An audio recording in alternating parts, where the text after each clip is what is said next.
Hello, ladies and gentlemen, and welcome back to another episode of Action Sunday. And as I mentioned in my community post some time ago, I'm going to be reviewing The Meg this week. But I decided, why the heck not? I'm going to make this a double feature because I just happened to catch The Meg 2 on Netflix the other day. They came across my feed, so I decided, after much consideration, how about I just lump it all together and make another double feature? Yep, another double feature back-to-back weeks.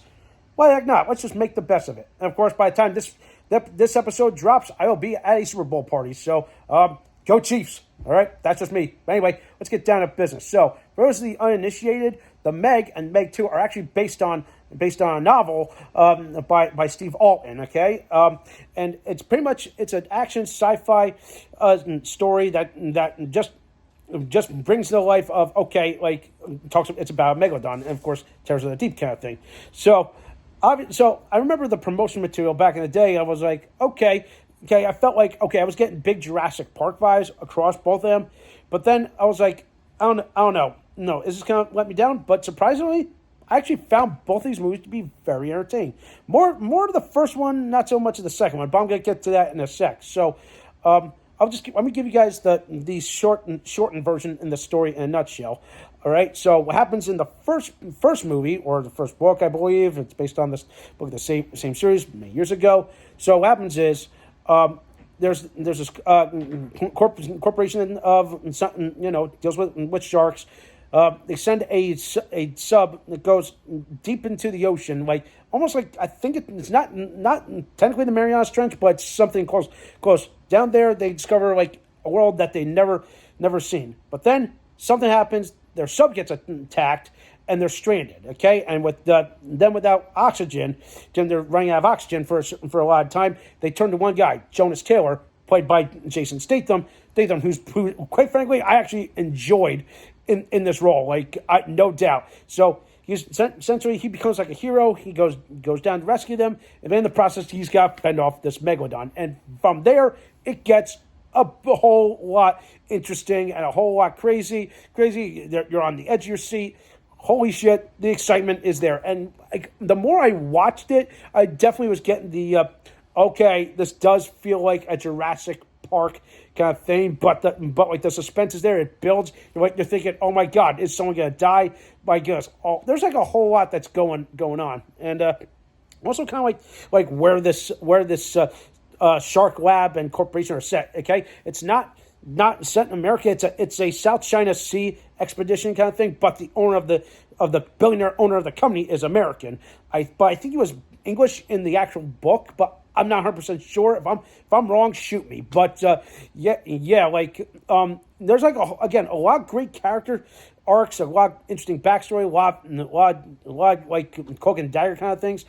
Just saying, but things get insanely crazy throughout this movie. I was literally on the edge of my seat. I was like, oh my god, is someone gonna die? What's gonna happen? But then of course, then it just dawned on me. I'm like, wait a minute, both these movies have a PG-13 rating. I was like, a shark movie with a PG-13 rating? I was thinking of it on the level of Jaws kind of thing, because a lot of gruesome blood kind of thing. That doesn't really happen, but I think that what they're trying to do across both these movies, I think they're trying to make it appeal towards more like the teenage and the young adults, and try to get them interested. And of course, to be honest, I think a lot of kids these days are interested in sharks. They want to know, are they good friends? Are they predators? Are they prey?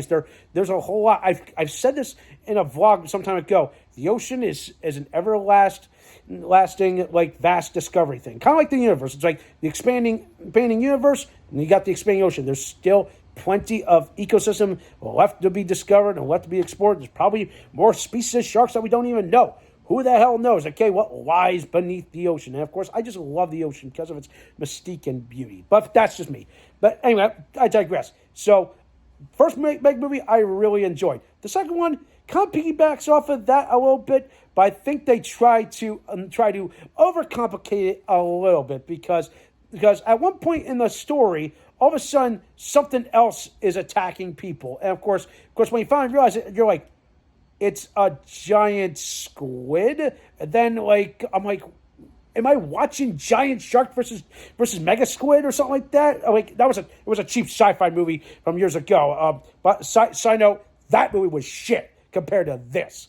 This I was like, what the hell were they doing here? I felt like The Meg 2 had a great, promising opening act. But as the movie went on, things got really ridiculous and off the rails. I think they were trying way too hard to overcomplicate this latter plot of the movie. But then again, there was another cool thing that was going on with, someone's trying to sabotage this corporation. They're trying to take over, kind of thing. They want everyone dead. I was like, wow, man, this is something you totally would expect to see in this kind of action thriller kind of thing. Then of course don't forget, then you got the Megalodon still which kind of gets thrusted to the background. You're like, okay.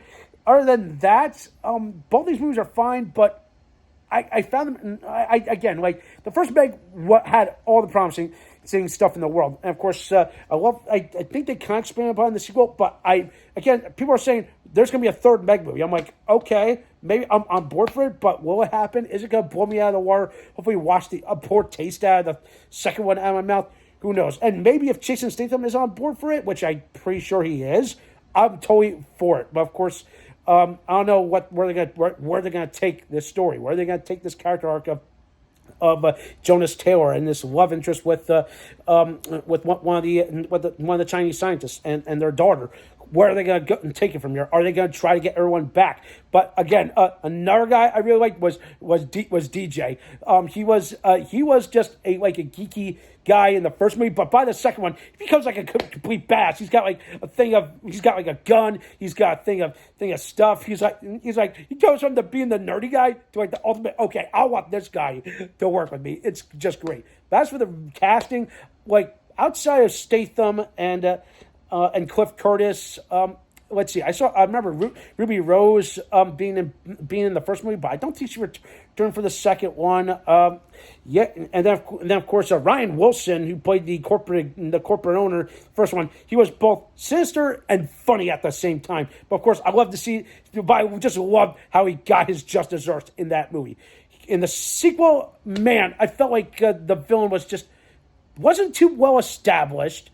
And once you get this feel of this villain just gets killed off. I was like, wow, are they rushing to just kill these villains off in the most grotesque way or some way that you never expected to see before? I was like, come on, you got to build it more, okay? I mean, I understand. Then you got giant shark on the rampage. Then you got the squid. Man, that just really irked me in the sequel. But other than that, both these movies are just fine pieces of work. I want to see where the third movie takes it. I love Jason Statham, but again, I like them both. Give these movies a watch. I managed to catch one on TV. I think both of them are on Netflix. Please watch them. I definitely encourage them. They're not the best shark movies in the world, but of course, they're just there for good, entertaining popcorn fun. All right. So if I had to give both these movies a score, I would probably give The Meg I'm going to give The Meg a hard 8. I'm going to give its sequel maybe a 6.5.